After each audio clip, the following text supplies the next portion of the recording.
Estamos entonces, sean todos, todas, todos muy bienvenidos a un nuevo capítulo de Quantum Astronomy. Me acompaña mi amigo, colega y un gran amante, Simón Ángel. ¿Cómo Hola, estás, hola. Simón? Bien, muchas gracias. Que quede claro que eso no es algo que ejecutemos con Luis, seguramente lo dice porque sabe cómo es mi Te- relación personal. Tengo referencias, así que Simón, Sí, si necesitas carta de recomendación al respecto, encantado de las puedo brindar.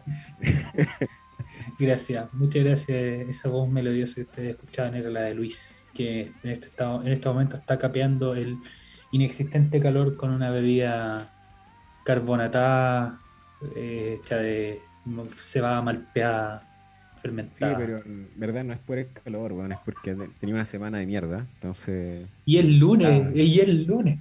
Bueno, es que partió mal el jueves, viernes y así en adelante ha empeorado. Entonces, quería hacer un comentario.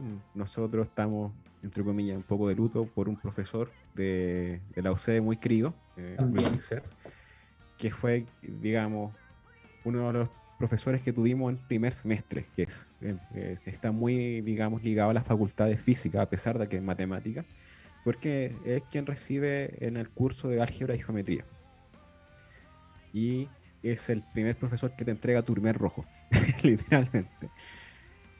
Pero es de esas personas, o era de esas personas muy humildes que te saludaban en los pasillos y conversaba contigo y si tenías dudas o cualquier cosa, vocacionalmente te guiaba. Y digamos que no era solamente un profesor que se quedaba en el aula, sino que te seguía saludando después y eso lo hacía bastante grato. Y además remarcar también su, era un buen profe, un buen profe dentro del aula. Y que no exprimía, nos sacaba el jugo. Entonces ahí, a pesar de que era difícil, con la exigencia, nosotros agarrábamos el ritmo que deberíamos tomar en esa carrera y, y ahora vemos los resultados que hemos egresado. Así que un saludo a Luis Disset donde quiera que esté. Y con respecto a eso también es el tema de hoy. Porque también Luis Disset era muy conocido como el doble de Stefan Boltzmann. Era la viva imagen. Hay personas que, no sé si plantearlo de esta forma, de hecho como que se dice que todos tenemos un doble en alguna parte del mundo. Ujú. Y a veces atemporal. Ahí en Google se ha mostrado esta cuestión de galerías de pinturas donde hay gente que ha encontrado sus personas idénticas que están en otras circunstancias temporales. Sí. Y hay otros que tenemos personas muy parecidas en otro lado del mundo simplemente, pero compartimos tiempo también. Jon Snow, por tu parte. Sí, no, de hecho en Inglaterra, en un pueblito un poquito más al norte de Londres, había mucha gente que se parecía mucho a mí. Así que no, no era el único. ¿Y tú, Simón, tienes algún doble? Porque, por ejemplo, Chaleco tiene a Pancho Saavedra. Eh, Sí, harta gente. En la universidad me acuerdo que había harta gente que yo creía que se parecía a mí. En este momento no recuerdo a alguien que pueda ser fácilmente reconocible, que esté a la altura de Jon Snow o de Pancho Saavedra. Eh, Vamos a tener que hacer una búsqueda sí, implacable del sí, doble de Simón. Básicamente voy a sí, tomar tu foto, voy a poner, buscar en Google Image Research, sí, pero Google se cayó hoy día. Ya estamos sí, qué entre pena. otro hito histórico respecto. Yo lo que sí considero que soy el doble de Garbo, pero en masa y en volumen también. ¿Cómo? El que soy el doble de Garbo, pero en masa y en volumen también, no solo en imagen, porque Sí, vamos. tenemos, claro, el pelo similar, la barba similar, lentes similares, pero Garbo es mucho más flaco.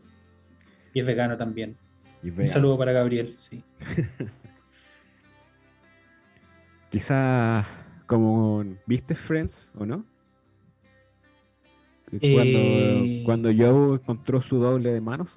sí, su doble de mano, sí, hace poco vimos en la reunión Mm. y ahí lo mencionaban. Sí, Quizás Gabriel Garbo es tu doble de pies. Quizás o tus sea, fotos de OnlyFans sí. sean de Garbo. Ya, dejémonos de dar vueltas. porque como sabemos, Simón quiere ejercer su derecho humano a alentar al Albo campeón, porque hoy día juega... ¿Quién juega hoy día? Juega Chile versus Ah, juega Argentina. Chile. Ahí pensaba que era el Albo campeón. Pero igual, hay partido más rato. Entonces, vamos un poco al grano. Ah, no te pregunté cómo estaba ahí. ¿Todo bien? Sí, estamos bien por acá. Estoy eh, como si lo estoy tranquilo. Esta semana creo que puede ser buena, no tengo nada demasiado urgente por hacer, así que estamos bien. Ya veamos aquí en San Miguel 3 meses ya en cuarentena. Ujú. Eso estoy contento porque la semana pasada aprobaron el uso de la vacuna de Johnson Johnson acá en Chile, que es la vacuna que yo me puse, o que en realidad no, todavía no sé si me pusieron, porque dentro de esta semana me deberían estar llamando para contarme si es que tuve placebo o no. Ya. Pero de ser así, puedo ser una de esas personas que estaba vacunada desde noviembre y no tenía idea. Ujú. Y que Eso. bueno, Y tú, bueno, tu situación de vacuna, como lo estábamos comentando, ahora tienes que esperar a la segunda dosis de Pfizer, no de sí, AstraZeneca. la dosis Michelle Pfeiffer. Sí, voy a ser como un Pokémon con dos tipos ahora. No solamente un tipo elemental, sino con dos. Entonces voy a tener una debilidad por cuatro al alcohol. Oye, eh, bueno, eso. Por mi parte, yo el drama que tengo todos los semestres, esperando que me paguen la maldita universidad, me dé su buena cantidad de dinero. Y yo encuentro que ya, weón, es el colmo lo inhumano que se vuelven estos weones. Como importarle un pico, básicamente, el estado en que se encuentren los profesores o los funcionarios, etcétera. Como, no, puta, tenéis que esperarte un mes más. A pesar de que están las platas, a pesar de que todo está aprobado, está un mes más porque, loco, me desordenáis el Excel. Sí, terrible. Weón, es una mierda la wea. Así que si no se soluciona pronto, inspección del trabajo y chao. O sea, ya no hay por qué aguantar esta mierda. Y esto viene no solamente en la universidad que yo trabajo, sino que en casi todas las universidades públicas yo conozco que tienen este drama de mierda que no pagan nunca, pagan absolutamente nunca. Así que muy aburrido con esta situación, cura. Y eso también hace que uno se enoje y afecta también las clases, pues, uno no lo hace con menos Obvio. ganas. O sea, yo terminé las clases literalmente hoy día y no he recibido ningún pago de todo el semestre, pues, weón. Y ya terminé las clases.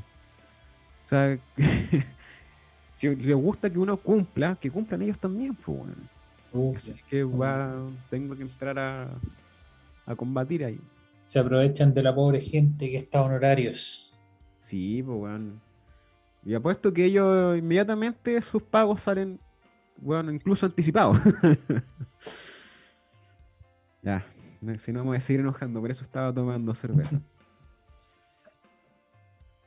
Ya, porque coincidió con lo de el profesor Luis Disset, con lo de Stefan Boltzmann y con lo que íbamos a hacer hoy día. Tú sabes, imagino quién es Stefan Boltzmann, ¿cierto? Ludwig Boltzmann, perdón, Sí. Ludwig Boltzmann. Sí, pues O Stefan Stefan, Boltzmann, nada que ver. es ese. Ludwig Boltzmann sí fue un físico alemán, si es que la memoria no me falla, que comenzó a formalizar el estudio de la termodinámica de los materiales con el- no sé si el desarrollo, llamarlo así, pero llamémoslo desarrollo del concepto de entropía y algunas de las leyes de la termodinámica también. Ujú, De hecho, exactamente. en su tumba está la fórmula o una de las maneras en que se tiene de expresar la entropía. De hecho, más, digamos, Boltzmann no es que haya descubierto lo que era la entropía, la entropía venía un poquito más de antes hablando, Ujú. pero en ese entonces no se entendía bien como de dónde emergía el concepto de entropía, sino que Perfecto. nació de máquinas térmicas y otros procesos que eran un poquito más observacionales, mientras que Stefan le dio un trasfondo más teórico, más con Entiendo. sustento. La cosa es que para poder sustentar eso, se necesitaban algunas ideas un poco de física cuántica. Y eso estaba demasiado adelantado para su época. Y lamentablemente lo empezaron a tratar de loco, le hicieron bullying, como podía pensar ese tipo de cosas. Y lamentablemente Ludwig Boltzmann se terminó suicidando en 1906. Paul Ehrenfest se tomó las riendas de seguir trabajando con esto y también se suicidó en 1933. Y ahora es nuestro turno de estudiar termodinámica. Exactamente. ¿Qué libro es? No sé si es un libro, un artículo o qué, pero es Sí, es un libro. absurdamente gracioso.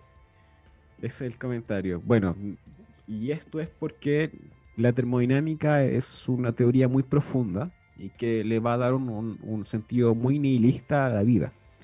No es que se hayan suicidado solamente por el bullying, sino que llega un momento en que se meten tanto en esta área que la forma en que tú ves el mundo, obviamente, se ve afectado por tu conocimiento. Y acá hay una de las leyes más potentes de la física, que es la segunda ley de la termodinámica. Ujú. Y eso es lo que quiero que terminemos de entender en este capítulo. Pero obviamente tenemos que pasar por las otras leyes que vienen antes Sí. y definir qué es lo que es la termodinámica y todo el asunto. Entonces vamos por partes. Bueno, para dar un contexto, yo trabajo en termodinámica. No sé si, no sé si qué tanto he explicado de lo que hago, pero yo trabajo en termodinámica de estrellas de neutrones, por ahora.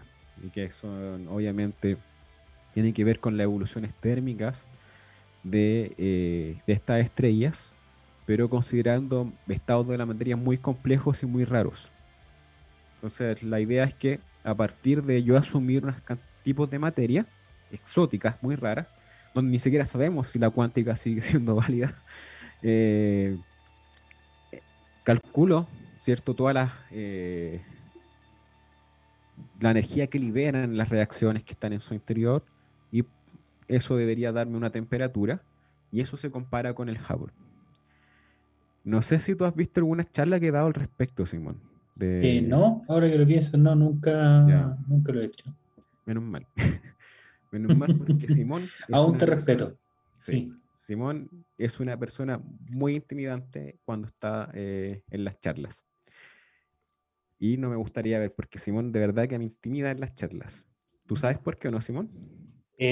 No, la verdad es que no se me ocurre Ya, por a mí qué. me pasa que yo me pongo un poco nervioso cuando hablo en gente en público, entonces tengo Ujú. que imaginarme a la gente desnuda, y Simón es muy intimidante desnudo, entonces no quiero tenerlo de público. No porque sepa más que yo de termodinámica, sino que es intimidante, Simón. Ahórrese esa imagen mental. Ya, estoy hueveando.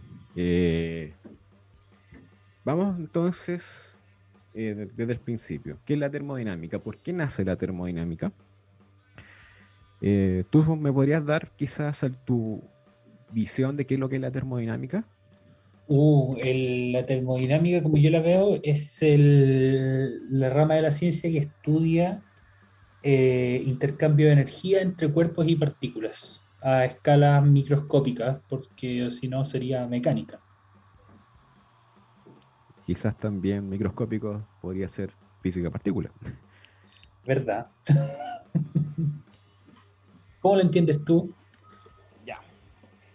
La termodinámica nace de tratar de entender sistemas complejos que están compuestos por muchas partículas. Por ejemplo, an- tratémoslo obviamente a nivel clásico, todavía no nos metamos con física cuántica ni nada por el estilo. Entonces, Ujú. si nosotros agarráramos un gas, por ejemplo el aire, y hacemos zoom, veríamos una figura pictórica de unas pelotitas que están colisionando. Muchas pelotitas. Muchas pelotitas. Y que para nuestro entendimiento clásico sigue las leyes de Newton. O sea que si estas colisionan, obviamente van a chocar y van a salir expelidas en algún ángulo respectivo, como pelotitas de pool. Tú haces colisionar pelotitas de pool y van a salir para algún lado. La cosa es que imagínate cuántas partículas hay en un centímetro cúbico de aire. Para eso tendría que saber la densidad y la masa promedio de las partículas, la densidad del aire y la masa promedio. Claro, otra forma de hacerlo es con el número de Avogadro y la masa molar. Ujú. Bueno, para que sepan, vamos a profundizar un poquito más en esto más adelante, pero el aire se puede modelar muy bien como un gas diatómico ideal, porque está hecho en su mayor cantidad de nitrógeno. Entonces la masa molar del nitrógeno son 28 gramos por mol y digamos, si eso consideramos el número de Avogadro, etcétera, nos va a dar del orden de 28 por 10 elevado a 23 partículas, más o menos. 10 elevado a 23 partículas, pues, amigo. Es un montón. Desafío a alguien que trate de resolver esa weá. Entonces, imagínate que tienes ese centímetro cúbico de aire con esa cantidad Ujú, de partículas, 10 elevado a 23, ujú. un 1 con 23 ceros para el lado. Y Sí, tú eres muy rápido para resolver esto. Muy rápido, muy rápido. Eres nivel asiático para resolver esto. Muy racista mi comentario. Pero está fundamentado que han ganado muchas Olimpiadas de Matemática a nivel mundial. Entonces, estoy dando hechos, no opiniones. Eh, ya la cosa es que imagínate que te demoras un segundo en resolver una colisión. Si lo haces muy rápido, ¿cierto? Porque ujú, esto sería un sistema de por lo menos 2x2, donde colisionan y salen volando, etcétera. claro. La colisión que vemos en mecánica clásica, como chocar dos bolitas de pool. Imagínate que te demoras un segundo en responder eso. Ujú. Eh, entonces, si te demoras un segundo en una partícula, te demoraría alrededor de 10 elevado a 23 segundos en resolver el sistema, del orden. ¿Cierto? Un Exactamente. factor un medio, quizás, da lo mismo, 10 elevado a 23 segundos. Y tiene un factor 28 al lado, que es por la masa molar. Entonces, la pregunta es, ¿cuántos años te demoras en resolver las colisiones de todos? Eso te da Eh, eh, un, Son un- como 10 millones de edades del universo. más o menos, porque el año tiene pi por 10 elevado a 7 segundos. Esta es una Esa es la aproximación, por aproximación, supuesto, ¿sí? claro. Entonces tiene un factor 10 elevado a 7. Y el otro tenéis que 10 elevado a 23 restarle el 7 al exponente. Entonces 23 menos 7 es 6, 10 elevado a 16. ¿Sí? Más o menos, dentro de ese orden. 10 elevado a 16 años. ¿Y cuánto tiene de edad del universo, amigo? Son 10 elevado a 13 años. Entonces esto sería 1000 veces la edad del universo, más o menos. Ujú. Para un centímetro de aire, Y solamente un puro set de colisiones, y que sí, pues, sería una aproximadamente, iteración. sería, claro, imagínate si lo quieres integrar por una hora. Si, eso fue un instante de colisión, ponele que fue una fracción de segundo y una hora tiene 3600 segundos, eso ya es un factor por lo menos 3600. Entonces, tiene que haber una forma más eficiente de ver esto. No puedes, a pesar de que sigue las leyes de Newton a nivel microscópico, las colisiones, no podemos resolverlas. Y algo hay que hacer, o Claro. sea, ¿cómo podemos modelar el fluido del aire, por ejemplo, o el agua, o los imanes, que son muchos imanes chiquititos que se empiezan a alinear? Eso se hace con termodinámica. Y ese es Claro. el fin de la termodinámica. Agarrar modelos microscópicos, darle ciertas reglas al micromundo de cómo van a interaccionar y a partir de eso sacar un valor representativo. Y por lo general vamos a empezar a trabajar con promedios. Exacto. Muy en la onda de una vaca esférica sin roce, inextensible. Sí, ese es un También vamos a hacer, chiste. sí. Un chiste, pero hay que tener cuidado con ese chiste que la gente empieza a malinterpretar de que lo Ujú. que nosotros hacemos no coincide con la realidad. Pero muchos de estos modelos, lo que se enseña en la universidad son estos primeros pasos, pero después se llega a los modelos reales donde representan mejor, obviamente, la realidad. Claro, como lo que decías tú, que el aire se describe bien por un modelo de gas ideal biatómico, Ujú. pero lo podemos en primer orden aproximar como gas ideal nomás, para explicar algunas propiedades muy macroscópicas. Claro. Claro, o sea, si mis alumnos ya están sufriendo con el gas ideal, imagínate si les pongo un gas más complejo, un gas de Van der Waals, por ejemplo. O sea, También. se mueren. Entonces es pedagógico, pero también ojo que por lo general las otras expansiones son correcciones al gas ideal. Ujú. Entonces te va a dar los primeros números importantes. Ya después es hilar más fino nomás. Claro. Lo que pasaba, por ejemplo, con el periodo del péndulo. Uno enseña el péndulo primero, después tú le metes sólido rígido, péndulo físico y cosas por el estilo, pero al final Sí. van a ser puros factores multiplicativos del periodo del péndulo simple. Aquí pasa exactamente lo mismo. Por lo general son como variaciones de la ecuación de gas ideal. A menos ya que te metas en weas que trabajo yo, por ejemplo. Exacto. Pero estamos hablando de condiciones humanas, pues, de la vida cotidiana, donde sabemos que la física sigue funcionando. Ujú. Entonces nos quedamos con eso. Llegó un momento donde las leyes de Newton uno a uno funcionan bien, pero cuando quieres resolver sistemas complejos como un centímetro cúbico de aire, queda la embarrada. Entonces imagínate resolver la atmósfera entera del planeta. Oye, Luis, pero eh, antes de continuar, ¿tiene sentido físico o puedes imaginarte algún caso donde tú quieras resolver el movimiento o la evolución de un centímetro cúbico de aire? ¿Verdad? No me lo he propuesto así directamente, Ujú. cuál sería la motivación, pero sé que hay un montón de fenómenos macroscópicos, sobre todo termodinámicos, que no se sabe bien de dónde surgen. Por ejemplo, la turbulencia Claro. o el tema de las burbujitas de la... eh, ¿cómo se llama esta cuestión? Las burbujas de la ¿La ebullición. ebullición? Sí, pero son la convección. Eso. Ah, ya, Las perfecto. burbujitas de la convección también, cómo emergen, cómo se deshacen. Todo ese tipo de cositas tienes que tener primero una representación a nivel microscópico y cómo nacen ahí. Y hasta donde tengo entendido, no está del todo resuelto esas cosas. Y imagino que también sí. Ahora que lo estoy pensando, yo había traído una interpretación de la entropía más adelante, pero por ejemplo, y ahora que lo recuerdo, lo vi. eh, las moléculas, todo lo que tenga que ver con física molecular, necesitas a escalas muy pequeñas saber cómo van a colisionar las partículas y cosas por el estilo.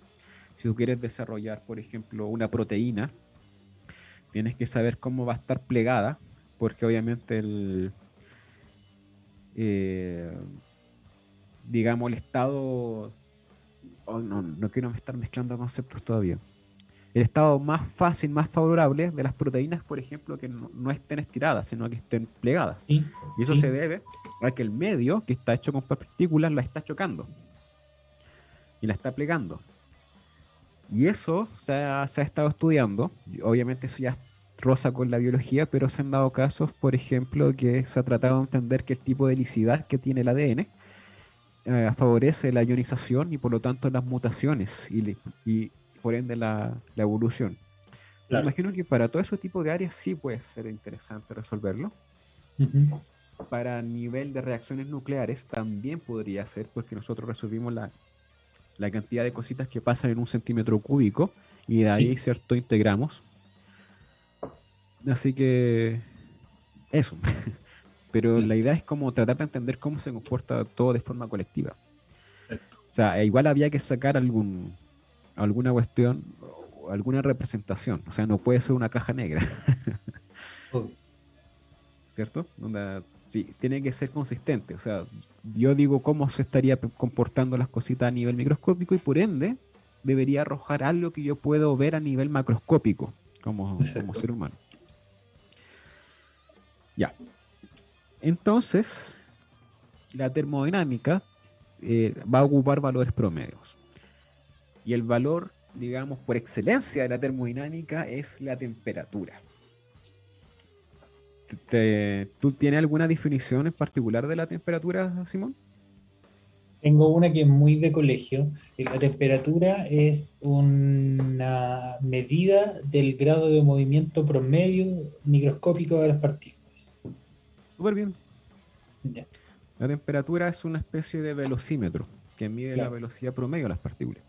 Ujú. Nosotros tenemos que entender de que le decimos una velocidad promedio y después tú vas al laboratorio y por alguna razón puedes medir la velocidad de cada una de las partículas y la mides, vas a decir, oye, pero ¿qué pasa? No es lo que me estaba diciendo el promedio. Pero por lo mismo, es promedio. Hay Sí, desviaciones con respecto a eso. Es exactamente. como que yo diga, oye, ¿cuál es la altura del hombre chileno promedio? Un Ya te va metro a decir setenta. 1,70 m, pero nosotros medimos mucho más de 1,70 m. Y Ujú. decimos, oye, Bueno, no coincidimos con eso. Pero es la medida representativa. exacto. Y con eso se trabaja. Entonces, eso, la temperatura es una medida, digamos, de la velocidad que tienen las partículas. Así que Hay los una relación termómetros entre son eso. velocímetros para las partículas. Exactamente. Oye, Eh, Luis, ¿Mm? entonces no le puedo tomar la temperatura a una partícula. No, Ya, no tiene sentido. Los sistemas termodinámicos tienen que ser de más partículas, perfecto. varias partículas. Eh, y viene casi por definición. Entonces, hay algunas preguntas interesantes que nacen de esto. Ya dado que la velocidad de las partículas se mide a través de la temperatura, ¿existe alguna temperatura mínima y alguna máxima en el universo? Uf, temperatura mínima tiene que ser que las partículas no se estén moviendo. Eso Exacto. sí lo sabía. Temperatura máxima es cuando no podéis tener partículas, po, ¿o no? Cuando las partículas fundamentales se te desarman. No sé si existirá esa energía cuantificada. Sí, o sea, son, digamos que son escalas de movimiento, lo que se llaman escalas de Planck. Pero básicamente podemos poner una cota superior, por ejemplo, que la velocidad promedio no puede ser más grande que la luz, Claro. ¿cierto? Entonces Y si- ya empiezas a encontrar cotas superiores e inferiores de la temperatura. Ujú. Ahora, la forma de medir la temperatura puede ser muchas, muchas, muchas, muchas. Por ejemplo, los termómetros lo que hace es que calientas el mercurio y Ujú. este empieza a subir, ¿cierto? Y de cuánto sube, tú puedes decir, oye, mira, esto tal temperatura. Hay Ya. otras que puedes tener el índice de color, como nosotros lo ocupamos en las estrellas, por ejemplo. Eh, Cambios de resistencia eléctrica. La resistencia de un cuerpo, la resistencia eléctrica cambia con la temperatura. Entonces, por lo Sí. general, los termómetros electrónicos hacen eso. Cambios de presión, etcétera. Pueden haber un montón de formas de medir la temperatura. Solamente ahí El- tú tienes que entrar a escalar y comparar. los más comunes que hay hoy en día, que ustedes se los deben encontrar todas las veces que van al supermercado, son los termómetros inalámbricos, los que te miden el pic de radiación del cuerpo. Ujú, claro. Eh, ya, la cosa es que si tú ocupas, por ejemplo, termómetros de presión, que tú agarras un gas y lo pones en un baño térmico, por ejemplo, en agua a una determinada temperatura, ese gas va a ejercer presión a una columna de mercurio y va a definir distintas alturas. Entonces tú puedes eh, establecer una relación presión-volumen-temperatura o presión-temperatura, etcétera. La cosa es que si tú lo haces con muchos gases y tú extrapolas las curvas que te dan los distintos gases, van a llegar a una temperatura mínima en común, que es el cero absoluto, que es menos 273,5 grados Celsius. ¿Qué es lo que nosotros ocupamos en física? Que es la escala Kelvin. Que tener cero Kelvin significaría, en esta interpretación, tener cero velocidad. Y de ahí vamos sumando para arriba. Ujú. ¿Por qué nosotros medimos en escala Celsius, Simón? ¿O qué es lo que es lo Por- conveniente? a ver, medimos en Celsius porque el líquido más común en nuestro planeta es el agua. Y el agua tiene dos cambios de fase en condiciones estándar, o sea, una presión atmosférica, que es que pasa de sólido a líquido a los 0 Celsius, o sea, ese es su punto de fusión o de solidificación, y de líquido a gaseoso a 100 grados Celsius. Claro, Ese sería el de ebullición o de ebullición. condensación. Esto en condiciones estándar, como les decía, de una presión atmosférica, porque el cambio de distintas presiones pueden generar que estas temperaturas cambien. En particular, a menor presión ambiental, el agua hierve a temperaturas menor. Entonces, cuando se está desarrollando la escala Celsius, se identifican estos dos cambios de fase y se establece una división simple, dado que nuestro sistema de número es decimal, poner 100 grados entre esos dos límites. Claro. Y simplemente cualquier cosa que esté entre medios es una regla de 3 y listo, Exactamente. tú consigues la temperatura. Los gringos miden en temperatura Fahrenheit, que es una Sí. idiotez, no le encuentro sentido, pero ellos siguen su volada de medir en su unidad con retraso mental, por así decirlo. Yo no le encuentro sentido a esa wea. Tampoco yo. Eh, Es muy parecido al Celsius, pero con otro líquido. Creo que era una solución de agua con alcohol y algo así. Tiene que hacer alguna wea con el rey. Sí, todo tiene que ver con el rey en esos sistemas, así como la orina del rey, alguna wea por el estilo. Claro. Y sí, pues es uno de los pocos países del mundo, creo que en Inglaterra también, Inglaterra y Estados Unidos usan ese sistema. Creo que Inglaterra ya lo dejó. Ah, Pero ya. Estados Unidos, como son únicos y especiales, quieren seguir con este sistema de mierda. Lo que sí ocurre es que cuando hacen ciencia, ahí el estándar no es ni Celsius ni Fahrenheit, sino que es Kelvin. Es Kelvin. Ujú. Es el sistema internacional. Exactamente. Y algo que me llama mucho la atención y me gustaría saber cómo lo explicas tú es por qué la escala de Celsius y Fahrenheit hablamos que son grados Celsius o grados Fahrenheit, pero la escala de Kelvin decimos que son Kelvin, no son grados Kelvin. Ya no tengo idea. Cuéntame. Ya. Yo la explicación que tenía es que se supone que Kelvin nace no a partir de, no es una escala relativa a, a cambios de fase, como por ejemplo esto de que explicábamos del agua, sino que parte desde el cero absoluto, entonces es una escala un poco más absoluta, entre comillas, dado que igual es relativa a un punto al cero absoluto, entonces por lo mismo no se habla de grado.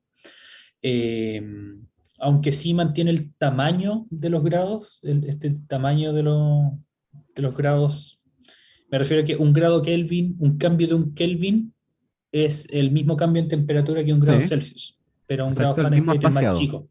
Exactamente, pero un Fahrenheit es más chico. Pero es una explicación que no me deja del todo conforme, pero es la única que conozco. Ya.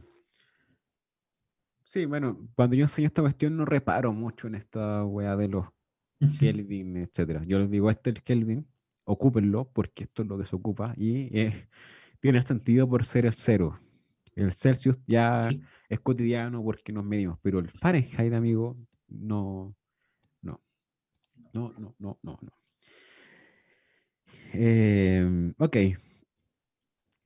ahora vienen algunas preguntas interesantes. ¿Existe la temperatura negativa?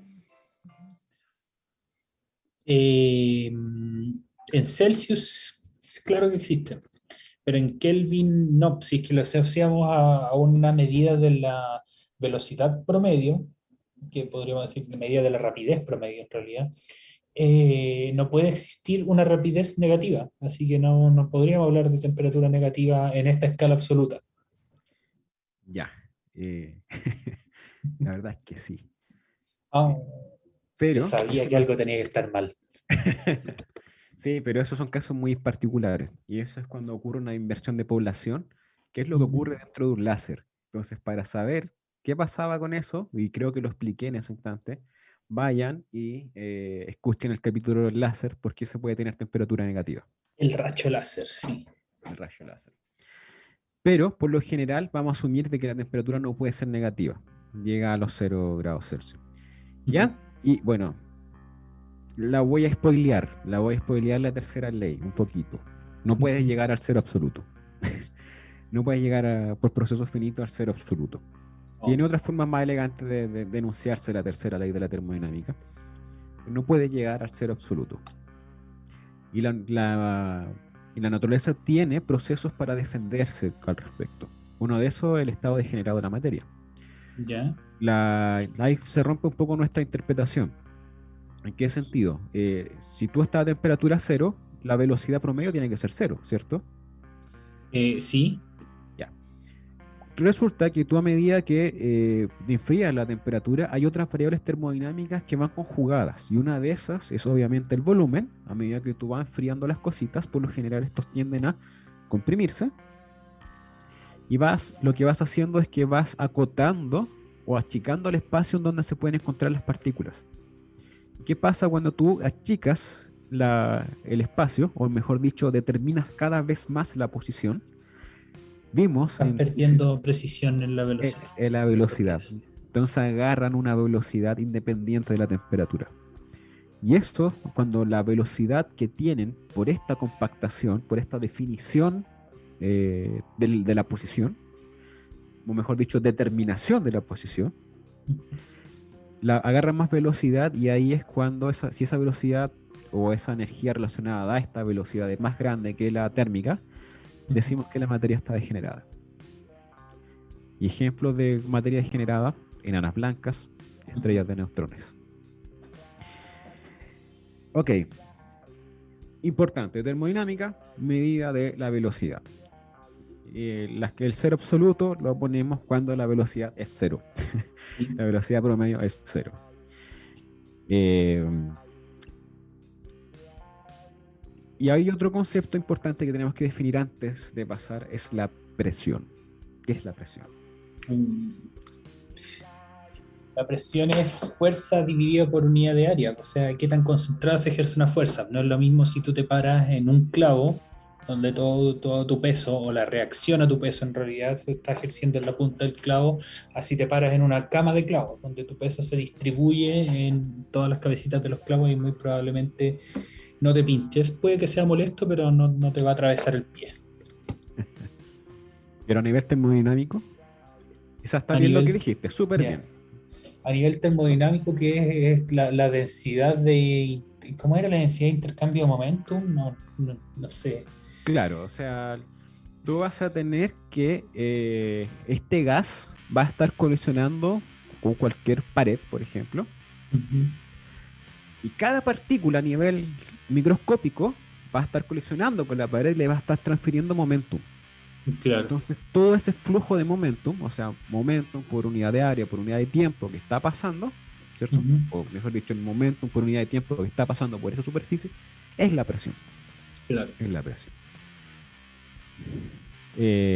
Básicamente es el momento que entregan las partículas por estar chocando con algo. La Exacto. temperatura, medida de la velocidad, presión es la energía o momentum que te entregan por estar chocándote por unidad de tiempo. Entonces, eh, ¿puede la presión ser negativa? ¿Por qué dais tanto énfasis con lo negativo? Como yo lo entiendo, no puede haber una presión negativa, pero la diferencia de presiones puede causarte una presión virtual negativa. Exacto. La presión en sí, el valor absoluto de la presión no puede Ujú. ser negativo en un principio. Lo que es negativo es el gradiente de presión. Ujú. Entonces, cuando alguien está diciendo que la presión es negativa, por ejemplo, en el hospital, como Ujú. estaba diciendo ahora, quiere decir que la presión en el interior es más grande que la de afuera. Y por Claro. lo tanto, la presión interior hace que las partículas del gas de adentro tiendan a salir hacia afuera. Y no viceversa, sino que simplemente esto va a estar Mm. saliendo, y eso implica una ventilación. Eh, o, por ejemplo, si yo tengo un tanque y le voy sacando partículas, Ujú. la presión va a disminuir y lo que está afuera va a hacer que se comprima el tanque, ¿cierto? Y implosione. Pero no Exacto. quiere decir que la presión fue negativa, es que fue menor que la afuera simplemente. Claro. Y la presión tiene un efecto con la temperatura, o sea, son variables que van de la manito conjugadas. Ujú. Eh, la presión tiene un rol, por ejemplo, en los puntos de ebullición de la materia. A mayor presión, más alto va a ser los puntos de ebullición. Si tú te vas a las montañas, la presión es menor, porque hay Sí. menos partículas, ¿cierto? Colisionando, etcétera. Y el agua va a ebullir a un poquito menos de 100 grados. Va a hacer la ebullición a 9.8, perdón, Sí. 98, 97, etcétera. Claro. Si tú te vas al espacio exterior y quitas tu traje, tú no te vas a congelar. Lo que va a hacer es que te va a inflar como un sapo y tu sangre va a estar en ebullición. Porque la presión del universo afuera es cero. Y Claro. tú estás aguantando una presión de 101.000 pascales. Adentro de ti, porque estás balanceado con la presión atmosférica. Exacto. Estás Sí. acostumbrado a balancearte con la presión atmosférica de aquí. Así que Entonces, recuerden, cada vez que ustedes se sientan débiles, están aguantando, dependiendo de su área, pero varias, ¿cuántos? Como cientos de miles de toneladas de aire encima, mm, tendría que calcularlo, pero no puede ser tanto. ¿no? Lo que pasa, a ver, la presión que te genera el aire es que efectivamente porque tú estás aguantando la columna de aire que está encima tuyo, Sí, ¿ya? Y resulta que eso, la presión, tú la puedes calcular como la densidad por G por H. sí, Entonces, la densidad del aire es 1, un kilo por metro cúbico. Y la altura de la atmósfera que tiene más materia considerable son 10 kilómetros. O sea, ya sí. tienes 10 elevado a 4 metros. Ujú. Porque el kilómetro vale 10 elevado a 3. Y como son 10 kilómetros, 10 elevado a 4 Sí, metros. ujú. Y G vale 10. Entonces Sí, tiene 10 elevado a 5. Ahí están los 100.000 pascales. Claro. Eh, no sé no. cuánta es la masa efectiva que tiene encima tuyo. Ujú, ujú, Pero sí, estás soportando el peso de la columna de aire que va desde tu cabeza hasta el espacio exterior. ujú. Y eso tu cuerpo está empujando hacia afuera, porque tiene que contrarrestar esas colisiones que está generando el aire encima tuyo. Exacto. De hecho, el aire se mueve alrededor de 1800 kilómetros por hora alrededor tuyo, que son alrededor de 511 metros por segundo. Sí, Entonces se mueve muy, muy, muy rápido. Y si tú no tienes nada que soporte eso, tu cuerpo se va a inflar como un sapo. Así de simple. Y tu exactamente. sangre va a ebullir. Entonces tus fluidos van a entrar en ebullición. Entonces cuando vieron la película de Star Wars, cuando la princesa Leia quedó a la deriva en el espacio y se empezó a congelar, no es así. Los Sí, procesos de intercambio de calor más eficientes para nosotros en este caso van a ser el contacto, la transferencia de calor por contacto, no por radiación, porque ya vamos a ver, nosotros si estamos a una temperatura vamos a emitir calor, pero no va a ser así. En el espacio no hay nada con el que tocar e intercambiar calor y la radiación que vamos a estar perdiendo por nuestra temperatura va a ser muy poca. ujú. Entonces, lo que va a pasar es que te vas a inflar efectivamente como un sapo y te va a hervir la sangre. Pero obviamente eso no es tan bonito de ver que en la pantalla, como la princesa Leia se inflaba como un sapo, una ranita parada, como decía Felipe Abella. y, Claro. y es mejor congelarla, po, que es Ujú. lo que dice la cultura pop, que te vas a congelar en el espacio. De hecho, eso es interesante, la temperatura del espacio. La temperatura del espacio está asociada también con un gas de partículas que son los fotones, y que Exacto. están a eh, 2,3 Kelvin, una wea así. ¿Cuánto? Tú El debes 3 saber mejor. Kelvin. 3 3 Kelvin es Kelvin. el. O 2.70 y algo. Puedo dejarlo en 73. 3. Sí, Ya, 2.73 es. eso. Ya me acordaba, pero era una temperatura muy cerca al cero absoluto, pero no, Ujú. no lo suficiente. Pero digamos, no estás haciendo colisiones directamente con ellos como para transferirles calor de forma por Claro. contacto. Ahora, lo que va a pasar es que tú vas a radiar tu energía. Exactamente, exactamente. Entonces ya tenemos estas dos variables que son re importantes, la temperatura y la presión. Nos falta definir el volumen, pero el volumen creo que es súper intuitivo, así que no Ujú. ahorrémonos esa pega. Exacto. Es básicamente el lugar que uno ocupa en el espacio, nada más que eso. Claro. ¿Cuánto espacio ocupas? Exacto. Ok, entonces teniendo esas variables podemos comenzar a trabajar con las leyes de la termodinámica, porque Simón en este podcast se respetan las leyes de la termodinámica. Qué bien, qué bien. No vamos a generar aquí máquinas de movimiento perpetuo ni nada de eso. Exactamente. La termodinámica es súper importante porque una de las cosas que aparte de que genera tecnología, etcétera, también ayuda a refutar teorías físicas. Si tu teoría va en contra de la termodinámica, amigo, tu teoría está mala. Punto. Está No mal, hay nada que hacer exactamente. contra eso. La cuántica y la relatividad no se llevan bien, pero ambas respetan la termodinámica. Claro. La termodinámica es una de las formas que se busca conciliar esta, estas dos entidades. Ujú. Así que no es termodinámica, es doña termodinámica. Exactamente. Y más respeto. Al respeto.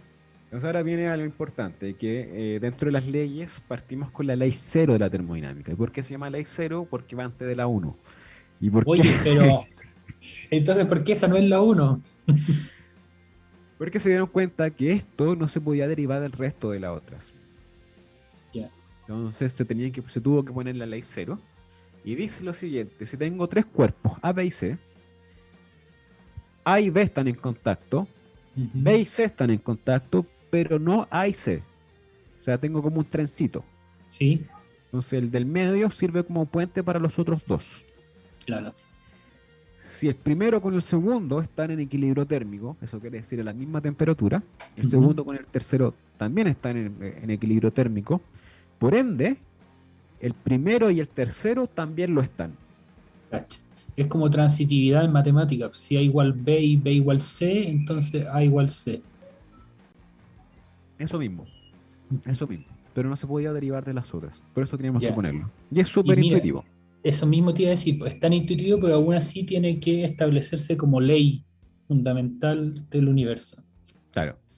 Y es súper importante, por ejemplo, cuando vemos el universo y tú ves a nivel macroscópico, porque tienes que entender, le digo al auditor, no a ti, porque tú esto lo sabes, ¿Ah, tienes que sí? entender eh, que esto de las escalas son relativas.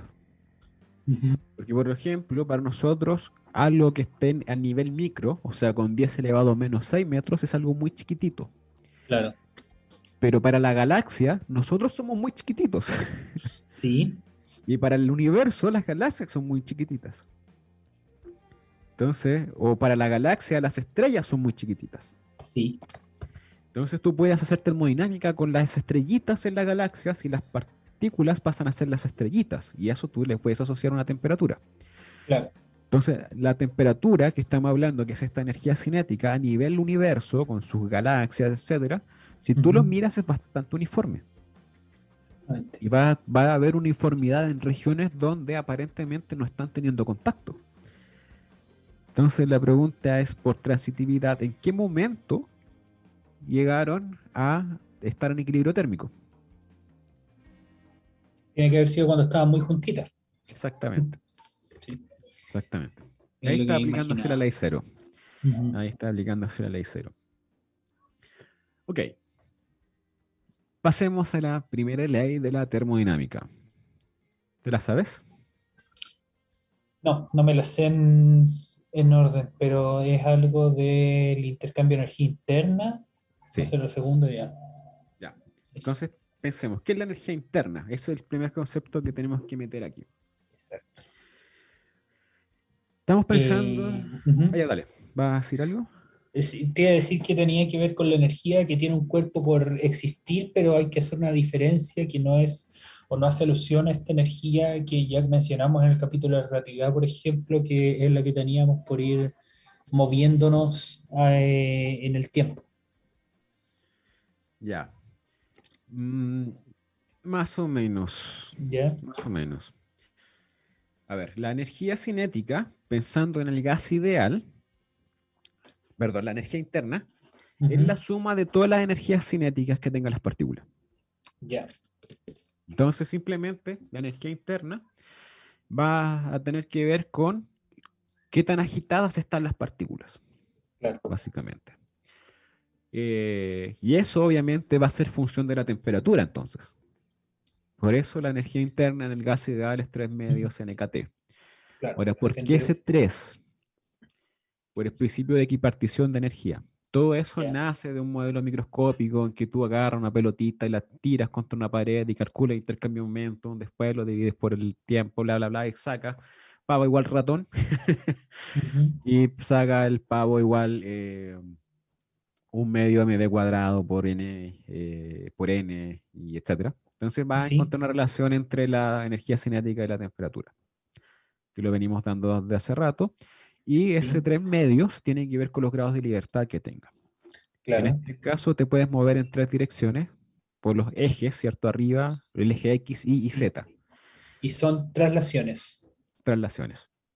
Ahora, el gas ideal diatómico es 5 medios, porque como es una molécula de dos partículas, tienes que agregar que estas, al estar unidas por este enlace, pueden vibrar entre ellas, ¿cierto? Y pueden Ujú. rotar. Y Claro. cada grado de libertad aporta un factor 1 medio kBt. Ujú.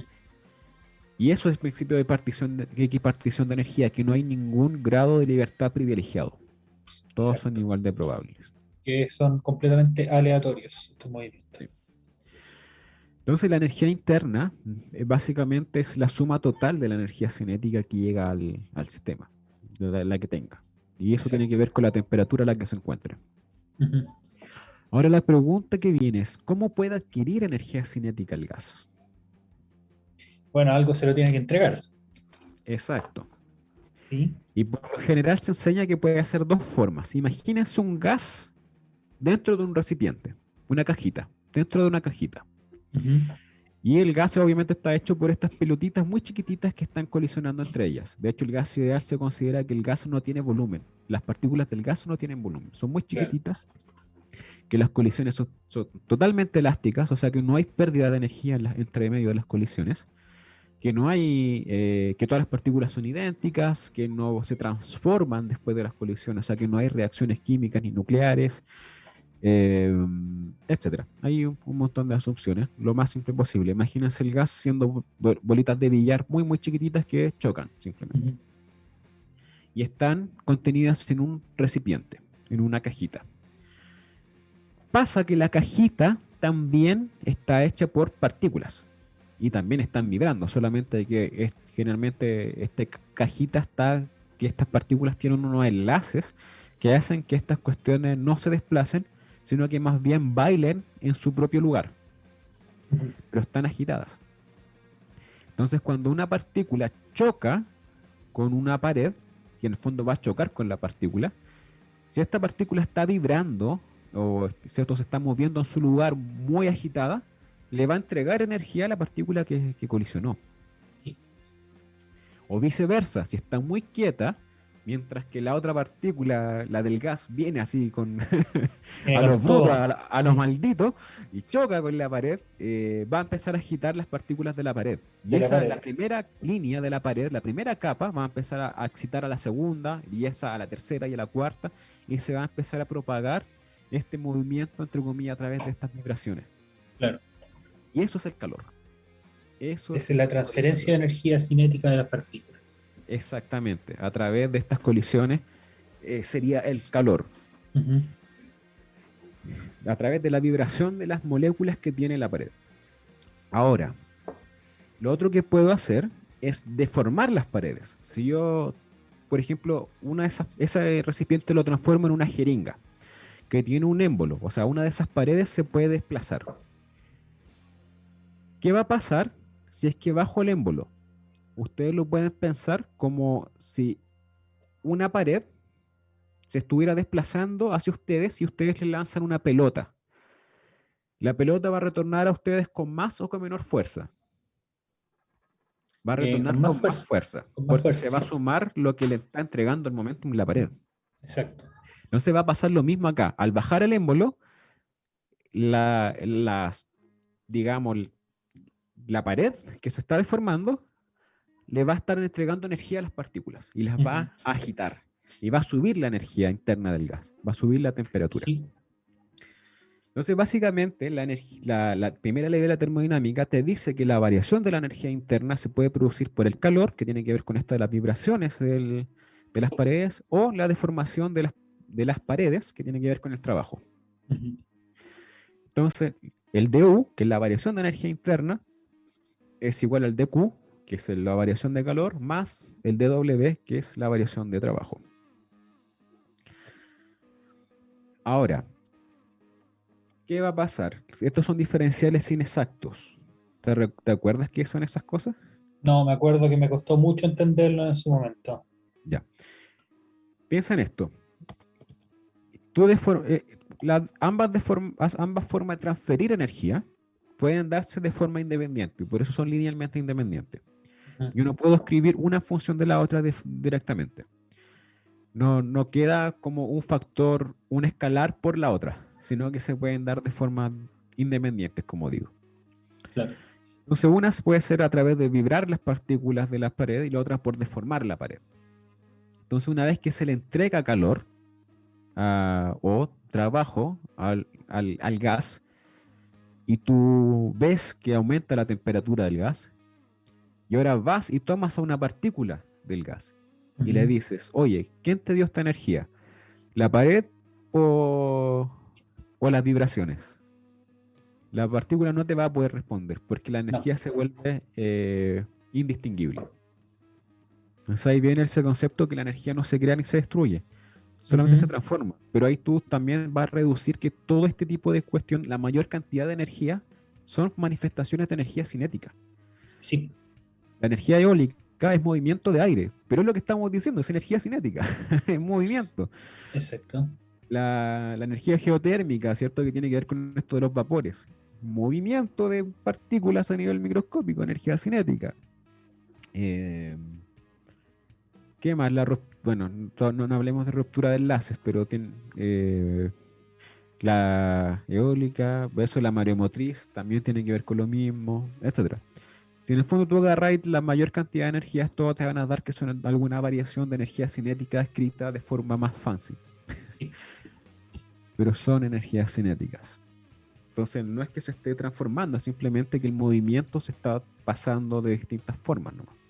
Lo que se transmite es el movimiento y la energía cinética.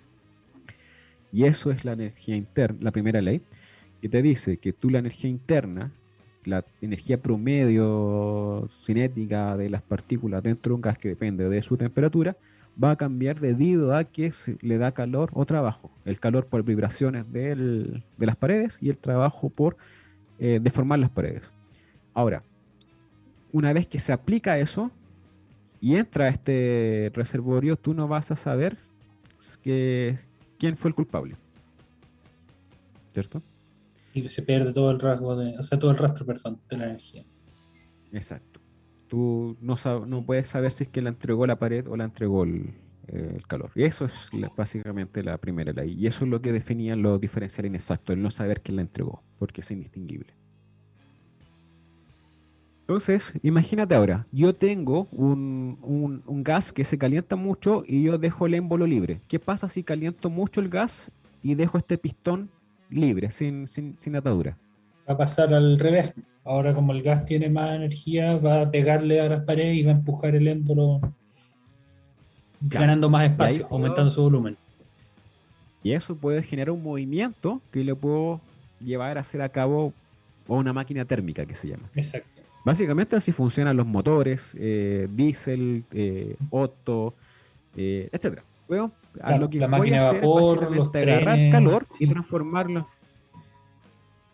Claro, voy a agarrar calor y toda esa energía cinética la voy a redireccionar en alguna parte.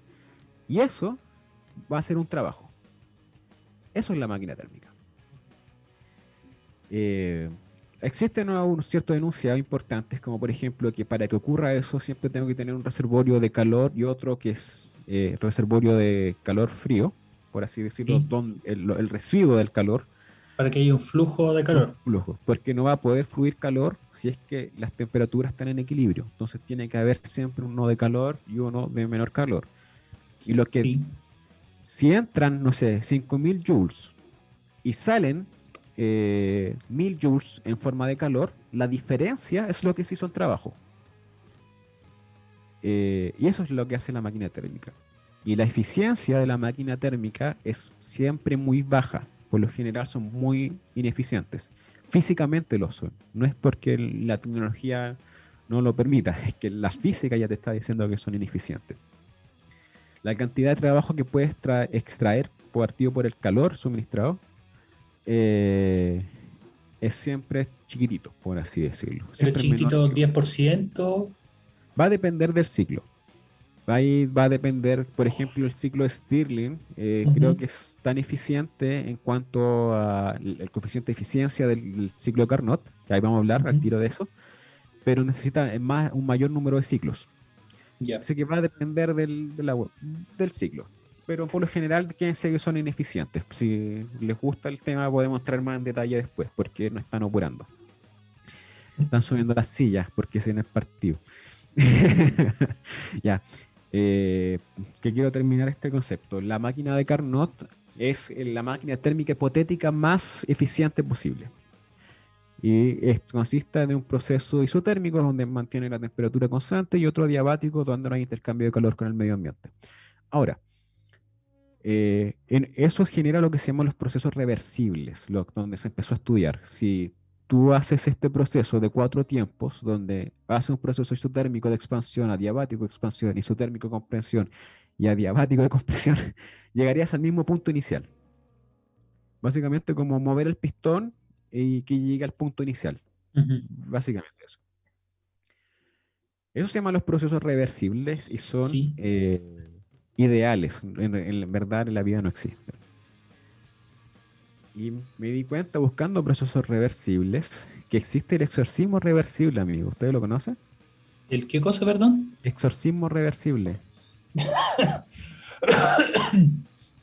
Eso es sacarle y meter el demonio a alguien. Mira, el exorcismo es cuando el demonio, cuando el cura ¿Mm? hace que el demonio salga de la persona. Y el exorcismo reversible es cuando el demonio le pide al cura que salga del niño.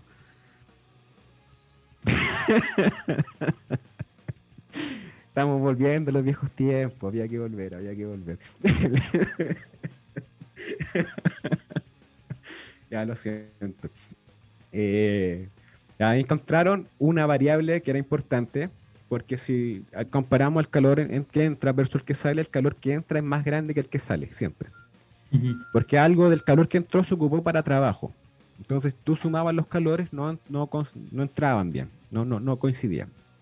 Pero si tú los divides por la temperatura, que es la variación de calor partido por la temperatura, y los sumas, ¿cierto? Te va a dar cero.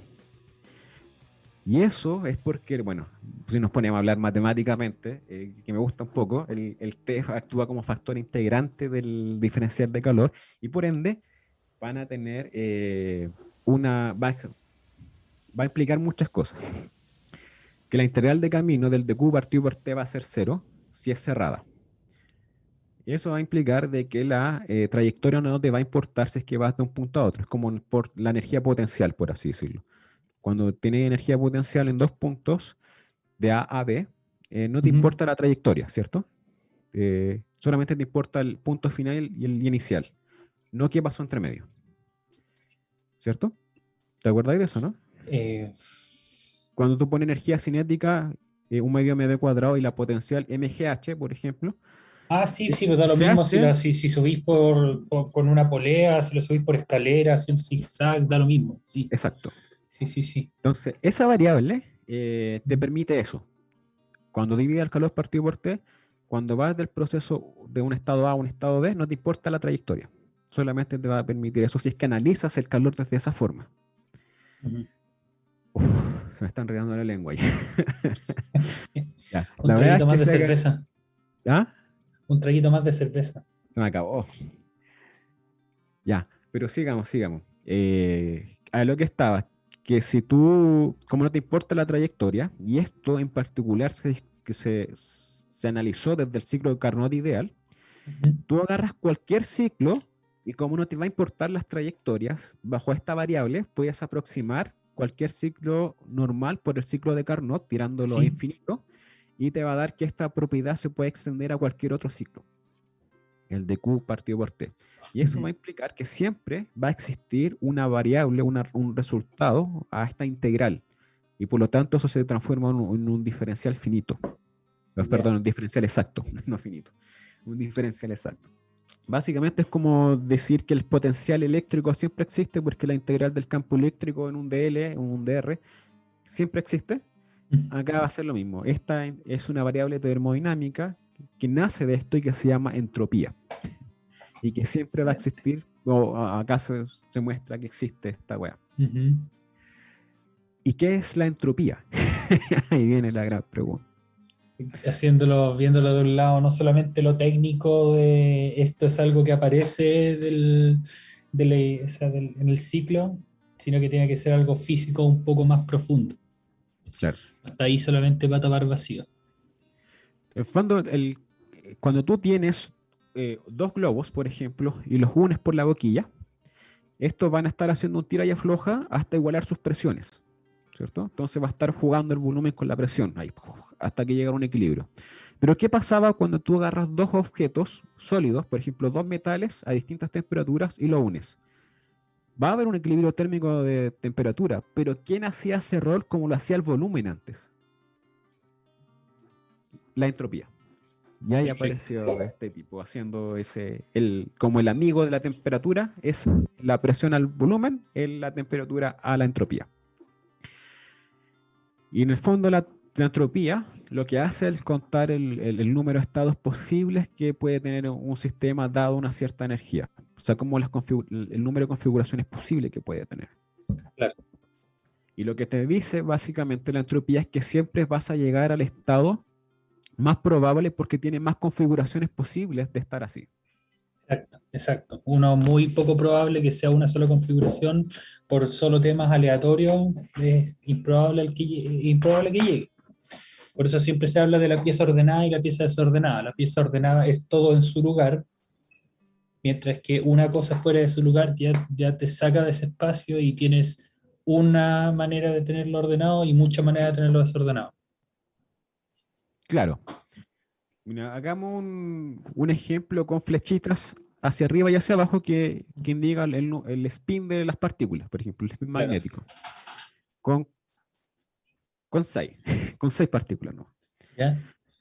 Eh, entonces, las que están hacia arriba, ¿cierto? Suman uno y las que están hacia abajo suman menos uno. Exacto. Entonces, si tienes todas apuntando hacia arriba, tienes 6. Sí, Pero 6 de energía, ponele, 6 de energía, 6 E. Pero cuando tienes una hacia abajo, vas a tener 4 energía, porque una canceló a la otra y te quedan sí. 4 hacia arriba. Pero ¿de cuántas formas posibles puedes tener esa 4 energía?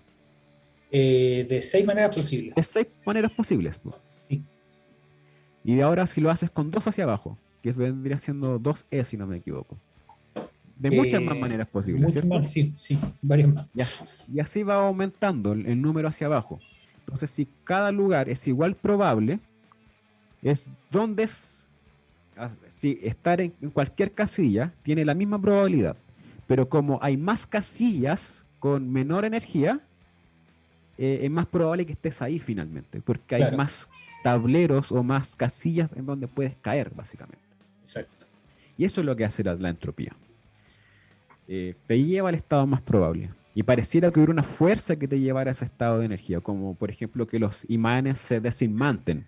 Pero es porque ese estado de energía, el más alto, es menos improbable porque es un puro casillero en comparación con el resto. Claro. Y es ese caso el de los imanes que todos estén en la misma orientación. Por ejemplo, el de los imanes. Ujú.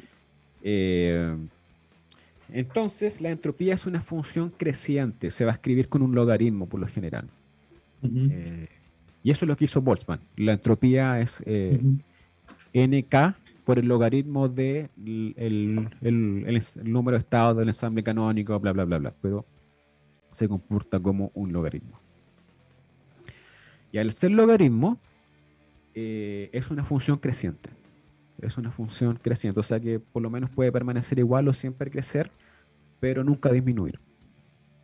Eso es lo que vemos, como de forma macroscópica, no porque directamente sea el logaritmo de esa función. ¿Por qué? Si yo tengo dos, digamos, cuerpos que se ponen a un contacto térmico, y uno está a alta y otro a baja temperatura, se va a alcanzar el equilibrio térmico cuando estén a la misma temperatura. Entonces uno va a aumentar su temperatura y el otro la va a bajar. Ese sistema, ¿cierto? Uno va a aumentar su entropía y el otro la va a bajar, porque bajó su temperatura. Pero Ujú. la suma del conjunto siempre va a ser más grande, la entropía. Va a crecer igual, la del conjunto, la del sistema, porque ahora cuando los junté se volvieron un sistema. Ujú. Y esa va a crecer, y eso es lo que siempre crece. Porque siempre, al ser esta forma logarítmica, la, digamos, la parte que crece siempre va a ser más grande que la parte que decrece. Y por eso se vuelve cada vez una función creciente. Ahora, ¿puede haber una fuerza asociada a la entropía? Sí. Imagínate el ejemplo que di de la proteína. La proteína, imagínate que el estado ideal, sin nada, sin ambiente, es que esté recta. Pero si tú Sí. la metes en agua, el estado más probable es que esté plegada. Entonces, para estirarla, tú tienes que ejercer una fuerza. Y esa fuerza es equivalente a lo que tienes que luchar contra la entropía. Debido a estas colisiones que te las va a deformar y te las va a plegar, tienes que aplicar una fuerza. Y esa es la fuerza que puede asociar, por ejemplo, la entropía. Eh, entonces la pregunta ahora es, a través de la entropía y asumiendo que el aire es un gas ideal, ¿podrían existir los fantasmas? Porque los fantasmas se forman de alguna forma a través del aire. O sea, los visualizan a través del aire. Si asumimos que no hay eh, decaimientos, porque ahí encontraríamos reacciones y procesos, reacciones químicas que cambiarían la componente del aire, asumiendo la forma más simple, podríamos calcular la fuerza necesaria para constituir un fantasma y también la energía para mantenerlo durante el tiempo, a Claro. través de toda esta ley de la termodinámica, donde teníamos la ley cero, que está de equilibrio, de transición, ¿cierto? Como tú dijiste en matemática, A, B y C, ¿cierto? A y B en contacto, B y C, entonces A y C están en equilibrio. La primera ley de cómo se transfiere la energía, la segunda ley de la termodinámica, la tercera tiene que ver con que no se puede alcanzar el cero absoluto, pero la forma fancy es que como tú no puedes alcanzar el cero absoluto, siempre va a haber un residuo de calor. Y eso quiere decir que tú nunca vas a poder extraer todo el trabajo que puede darte un sistema, sino que siempre va a quedar un residuo de calor debido a la entropía. Y eso está relacionado con lo que había mencionado antes de la eficiencia de las máquinas térmicas de alguna manera. También, también. Ya. Y eso es básicamente lo que viene con la energía libre de Helmholtz, a los que les gusta todas esas cosas, que Ujú. es la cantidad de trabajo que puedo extraer de un sistema y que nunca lo voy a poder extraer todo, básicamente. Y la energía libre de Helmholtz es la energía interna menos T por S. Y T es la temperatura y S es la entropía. Ujú.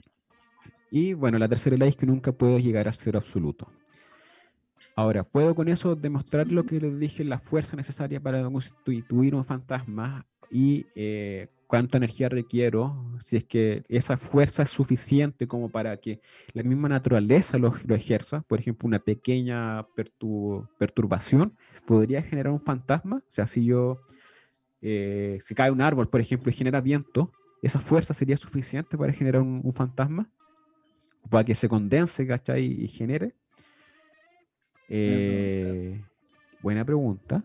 Y eso lo vamos a dejar para nuestros Patreons. Vamos a dejar todos los cálculos respectivos y todo el análisis en nuestro Patreon. Y también el avisar de que vamos a estar preparando un capítulo paranormal, ¿cierto? Con nuestros amigos de Conspiración Alcachofa. Que estamos incluso Operación planeando Alcachofa. a Operación Alcachofa. Que estamos planeando ir a algún lugar a terreno cuando se pueda a verificar la existencia de fantasmas y cosas por el estilo. Entonces vamos a crear un marco teórico que tiene que ver con si se pueden generar fantasmas o no. Primero estamos Ujú. haciendo este modelo de gas ideal, después vamos a ver reacciones de caimiento y cosas por el estilo, los tipos de partículas que podrían generar, etcétera. Y gran parte de esos cálculos, si es que les interesa verlos y aprender más de esto, en el Patreon. Sí. Eso. Dejamos hasta acá termodinámica. Me extendí más de lo que había pensado. Ah, pero estuvo interesante, estuvo interesante. Como para complementar eso, lo del cálculo este del fantasma, hay un método para hacer una nube en tu boca. Me acuerdo de haber visto un video en un canal de YouTube que se llama Physics Girl, una chica que es física, ingeniera, y ahí te explicaba cómo formar una nube en tu boca, cómo condensar el vapor de agua que en el aire con algunos movimientos de tu lengua que ejercen estos cambios de presión y que le entregan esta fuerza al aire para condensarse y poder generar una nubecita. Claro, claro. Pero esto es más complejo porque el fantasma necesita una forma y tú tienes que Claro. mantener la forma. Así como cuando tú tenías que ejercer una fuerza para mantener la molécula estirada, acá Ujú, tú tienes que mantener una forma humana, humanoide, de ujú. fantasma que tiene que luchar contra el gas que lo va a querer difuminar, ¿no? Sí, Disolver. disolver, digamos, Disolver. ¿sí? La va a querer disolver. Igual como va a querer plegar las proteínas. Ujú. Así que eso. Y eso tiene asociado una fuerza para mantenerlo que tiene que ver con la entropía y que lo he calculado y después lo comparé con la fuerza que necesitas para comprimir una jeringa y era bastante consistente. Entonces, si Excelente, quieren saber más de eso, Patreon, que tenemos que actualizarlo. Eso. exactamente. Ya, que esté, Perfecto.